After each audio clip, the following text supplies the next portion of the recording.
I was joking with some of the sponsors. I sound a little Jimmy Fallon tonight, but this is probably going to be our best show yet. I really feel that way. It's a great venue, and it's a really good crowd.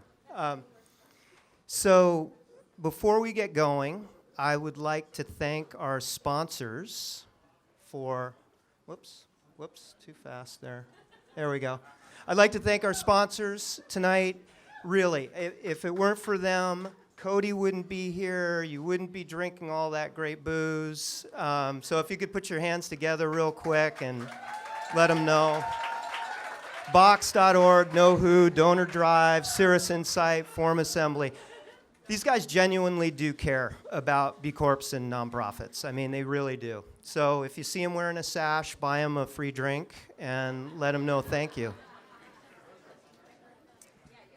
So, actually, I'd also like to, can we get the Idealist consulting folks to raise their hand? These guys put the party together tonight, so.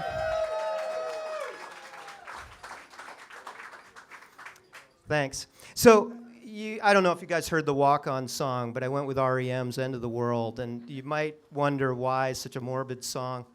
It was inspired because I was reading to my daughter the other night, and it was National Geographic for Kids.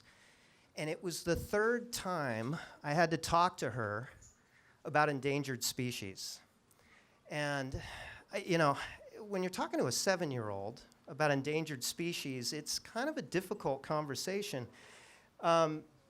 It also made me realize, we're working with clients that are dealing with global warming. And I had gone on I know this is really morbid, but hang in there. I had gone on a trip in central Oregon and Washington, and I had rode through 2 forest fires, which is a fascinating experience. I don't recommend it. And we've also got other clients dealing with refugees, right? Nonprofits out there trying to make a difference, Tibetan earthquake.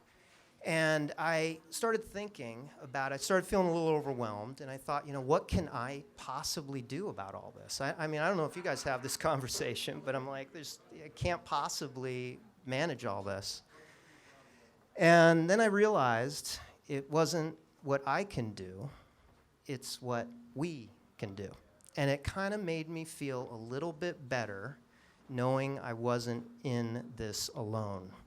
And that means B Corps and nonprofits and any business that makes an effort to change the world. We're not in this alone, right? But the thing is, we need to start working together. And that's what this party and Cody is going to speak to, is how can we make a difference? How can we make an impact? How can we get engaged? And one of the things that I think is probably the best way to get connected is playing together. And that's what you guys are doing tonight, whether you know it or not. And without further ado, I'd like to introduce Cody. And he's the founder of Harper's Playground, also a TED Talk speaker. And he's about ready to lighten the mood. So we're going to get a little different than forest fires and global warming. So put your hands together for Cody. Thank you, Ron.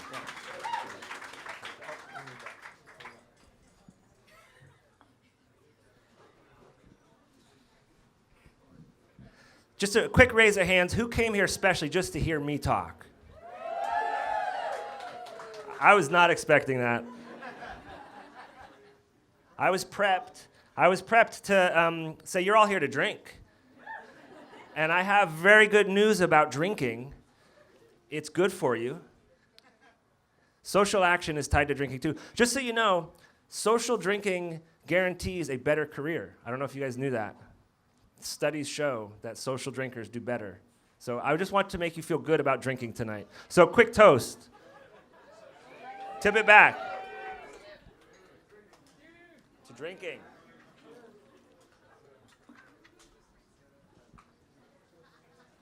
Are we settled? Okay. But no, I'm also here to talk to you about play. Play is really cool. Play is the foundation of the sciences. You can see a future engineer over there, future musicians. People say that music is the language, the universal language, but really play is our universal language. Play is the ultimate feedback loop. One of the things that I'm most excited to share with you about play is it's actually how we overcome fear, right? It's our earliest experience with facing and getting past fear. It's how we as people learn that fear is not real. Because we face the fear, we get past it, and in a playful manner, we learn about that. So don't just take my word for it. Play is cool because Plato, trust me, Plato said some good things about play. Michael Jordan was a player. It takes a playful attitude to deflate balls.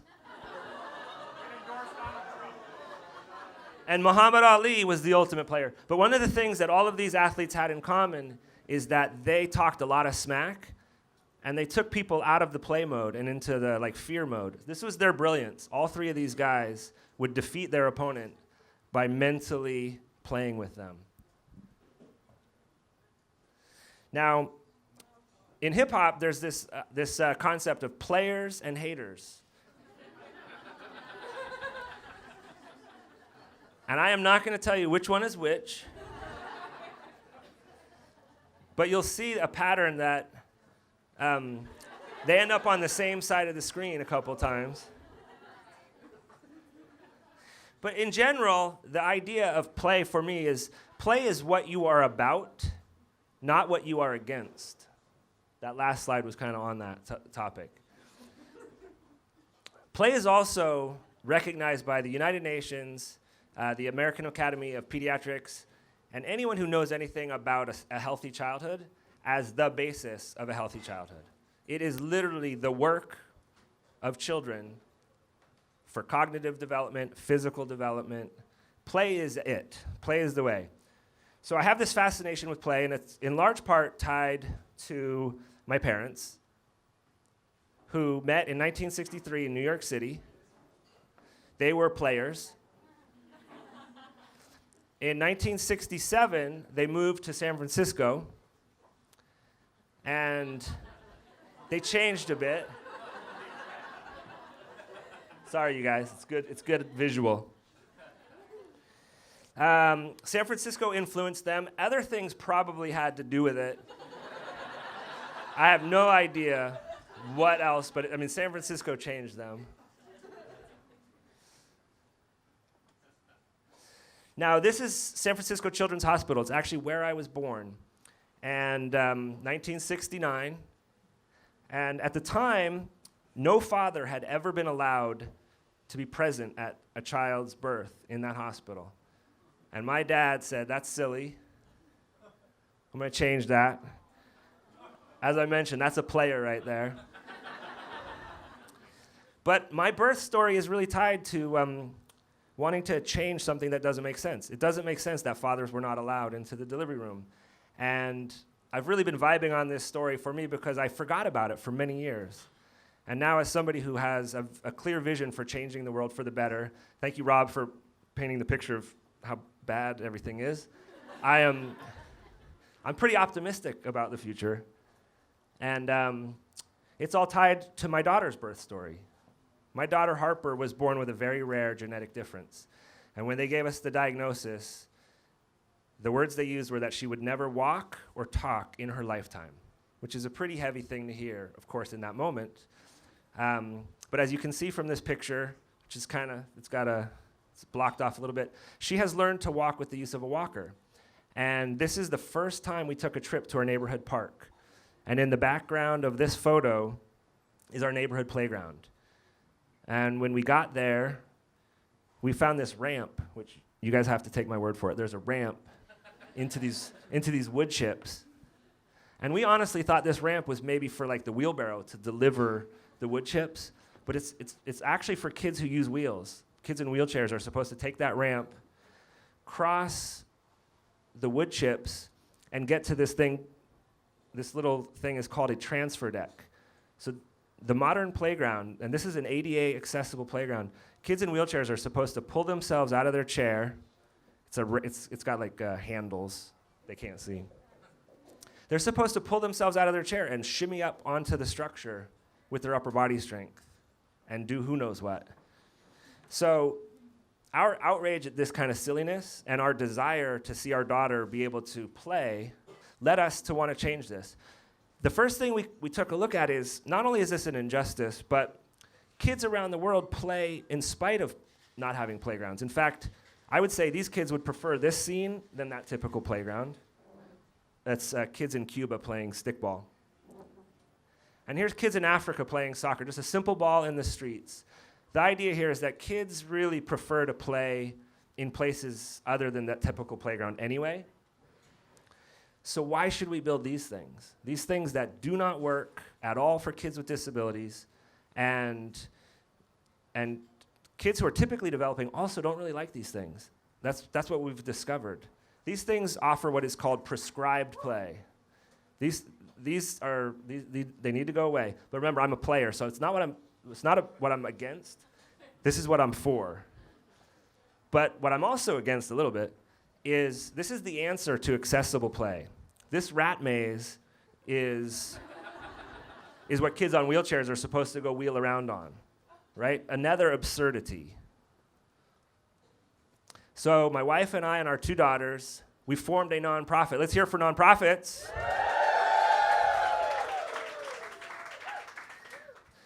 We named it Harper's Playground because it's for Harper. And we didn't actually take up axes. This is a promotional. There's a promotional photo for our MLS soccer team, the Portland Timbers.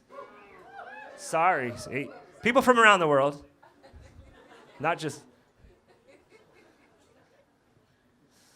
And we took to designing a better park. I have to give a shout out. I know you can only see his back here, but this is the designer of the park we ended up building, and I'm going to show you the design in a second. But he's in the room. His name is Todd. He and I went to high school together. Give a round of applause for Todd.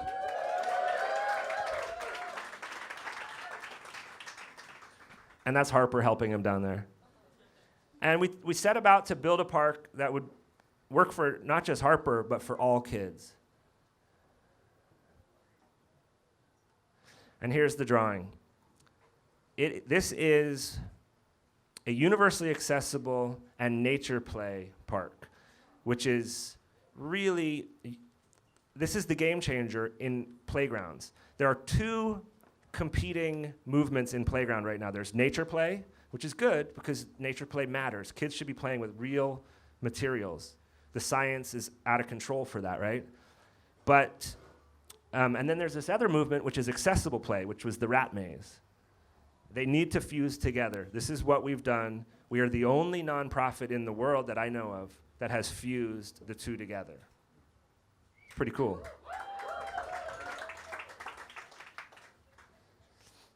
We also raised $1.2 million to build that first park in just 2 years, starting with a bake sale, selling trucker hats, and I raffled off my personal Cadillac, too. It's a gold Cadillac. 1976 Fleetwood Brougham. This is what the park looks like. Now, I know this is a tough room to see it, but it is a work of art. It is a thing of beauty, and I'm going to share with you guys a few of the special components of this park. We have sand play area where kids can play with wet sand that is totally accessible for kids who use wheelchairs. It's the only one of its kind in the world that I know of that is as good, at least, as this one.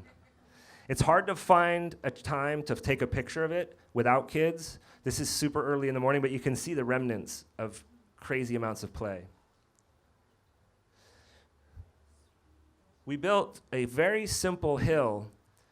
It is literally just an AstroTurf hill. Simplicity, always better. A natural form, always better. Kids come, as you can see from this photo, with cardboard. They cardboard slide. In this photo, you can see it becomes like mountain climbing training. It is crazy good. We put bronze sculptures throughout, and this is something I found one morning. Just somebody had left a bouquet of flowers in one of our sculptures. It's really a vibrant community space. It's so much more than a playground. All inspired by my daughter. It has led to, as Rob mentioned, TED Talks. Although I have to tell you guys that there are, I think, 3 TED Talks a second. So it's not that big of a deal to do a TED Talk. Everyone in this room is going to get their chance within about a year. We continually win awards for the design.